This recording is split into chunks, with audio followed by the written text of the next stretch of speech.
Now, let's talk about the health ramifications for the president and the first lady. Let's bring in our friend, Dr. Bob Lahita. He's a professor of medicine at New York Medical College and chairman of medicine at St. Joseph University Hospital. And while Dr. Lahita cannot speak specifically to the president and to the first lady's cases, he can give us greater insight on their significance and what we could see next.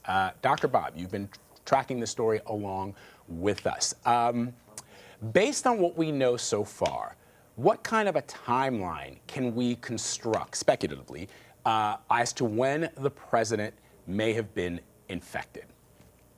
Well, Vlad, that's a very good question that all of the epidemiologists are pursuing at the present time. And, you know, like you and everyone else, I heard about Hope Hicks's condition just yesterday afternoon, actually. And then I was shocked to hear about President Trump in the wee hours of the morning.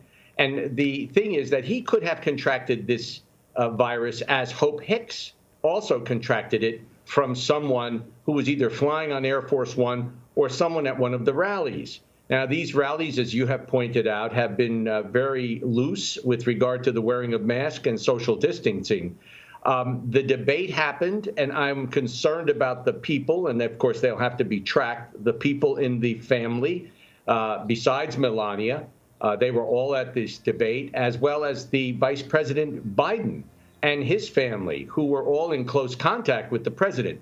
They will all have to be tested. There's no question that we have to track this virus back about 2 or 3 days because, you know, you're very, very infective when you're asymptomatic, that is, without symptoms. You're asymptomatic and you're in someone's face and their eyes are uncovered. They may or may not be wearing a mask. They certainly didn't have a lot of time to wash their hands. And most of them were not socially distancing. So it was a formula for disaster. Unfortunately, that disaster has borne out. And that's where we are, Vlad. You know, the president's physician released a memo, and in the memo he said that he expects the president to continue carrying out his duties without disruption. Often when the president talks about this virus, he characterizes it as something that is really only a serious threat to a small portion of our population, mostly sort of elderly Americans. And it always sort of strikes me that even though he's in his 70s, he talks about this group of vulnerable people as if he's not part of that group. Can we talk about what factors, in terms of what we know about the president, what factors may impact the way he handles this virus? Yes, I think it's important to discuss that for the American public. Number one, we know that his physician came out last evening about 2 o'clock in the morning. I was listening, and he said that the president is in excellent health.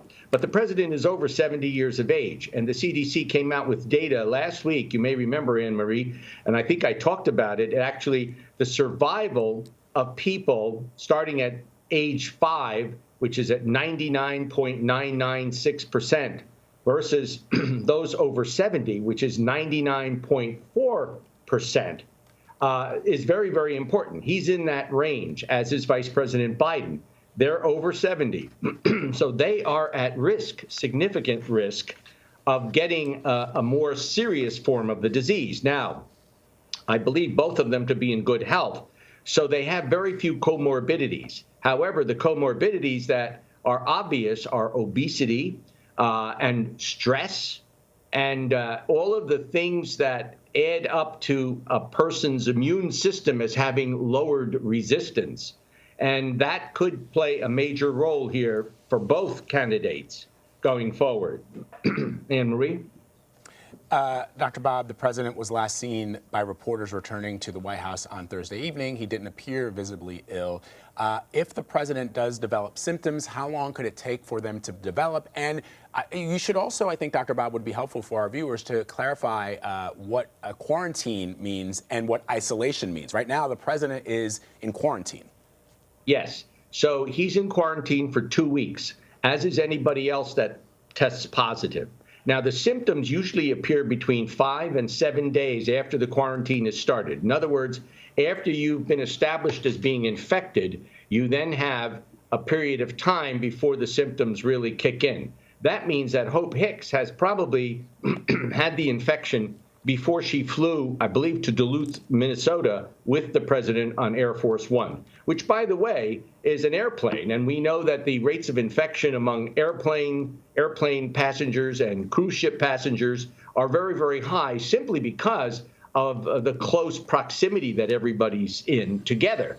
And of course, you heard from your previous correspondent that there isn't a lot of mask wearing and not necessarily a lot of social distancing among the president's own cadre of people. So that all is a formula for infection. And we've seen this over and over again in the regular population of people who work in office buildings and schools, who don't practice social distancing in bars and tattoo parlors, et cetera. So what we have here is the fact that the president's symptoms, as Hope's symptoms may appear within the next few days, as well as Mrs. Trump. She's in a lower age group because she's in her 50s, I believe, and so she is not going to be at the greater risk. But again, the risk is very, very low according to the CDC data. So if you're in good health, he should be okay. However, and I say however is a very important point, the thing we're all deathly afraid of is the fact that we have that 1 or 2 person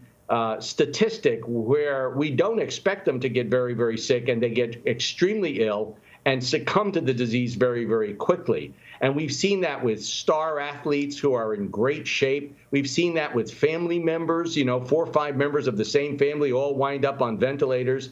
It has a lot to do with the immunogenetics of the individual. And so far, we know nothing about that in the White House or in the White House staff or in the Secret Service and everybody else who comes into contact with the president and the first lady. And believe me, there have been a lot of people who have been into contact with them. And that's what I'm worried about, not just the president and the first lady.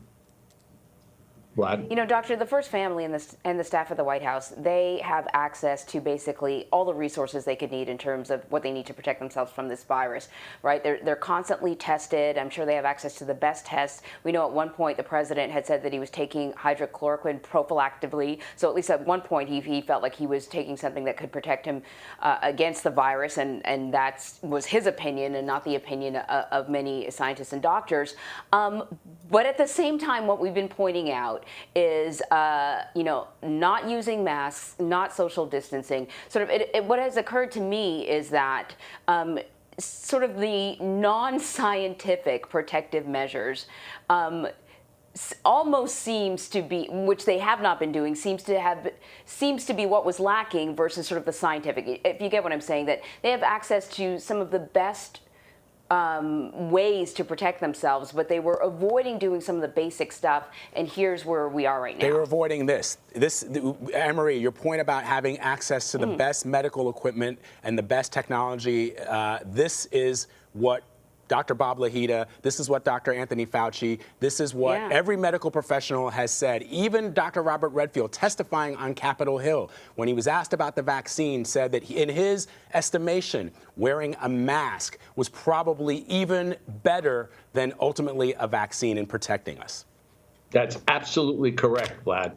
Wearing the mask is the most important thing, and the second most important thing is washing your hands or putting disinfection on your hands and fingers, and doing that exhaustively so that you're sick of doing it. Once you're sick of doing it, you know you're doing it right. And wearing the mask all of the time, except when you're with your family perhaps, or at a restaurant where you're socially distanced from other people, that's the time when you don't wear your mask. But you wear it on airplanes, you wear it in public transportation, you wear it in stores, you wear it everywhere where you're in close proximity, because it's natural not to feel like you have to wear a mask or that, you can go back to the old ways of life, but you can't do that right now until we have a vaccine, as we all know. And so this is what's happened. It's going to be very interesting to see how this plays out. Vlad?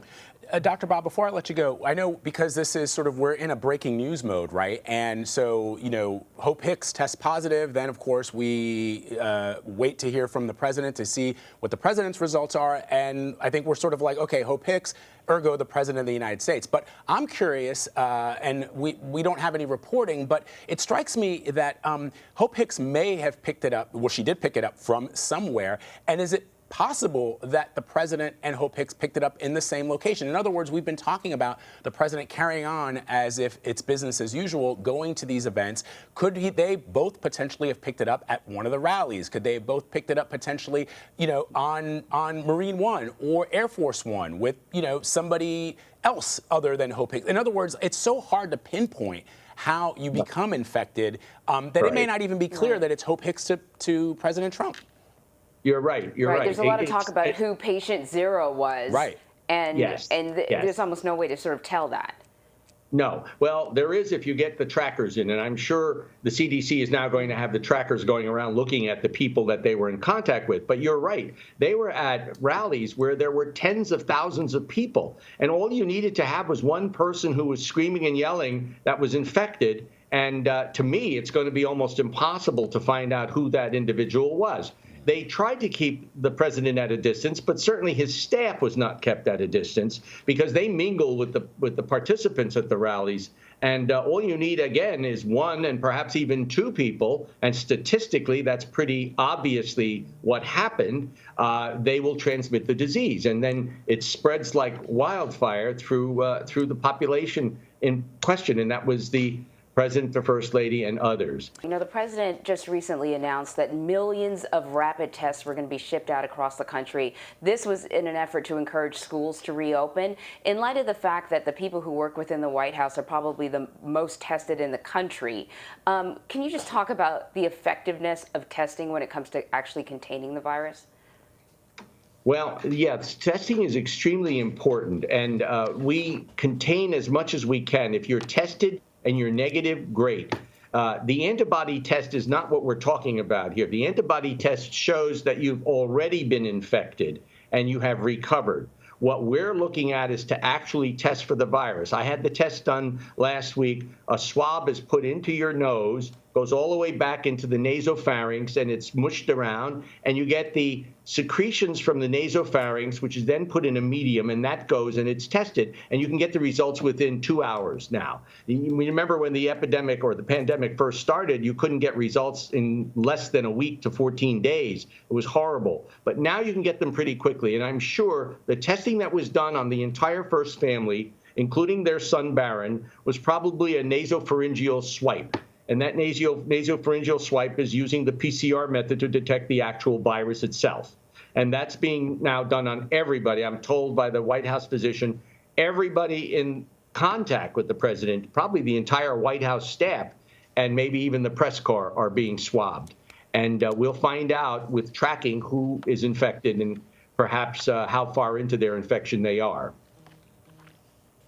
All right, Dr. Bob, we took up a lot of your time. We really appreciate it. Thank you. It's quite all right. Thank you.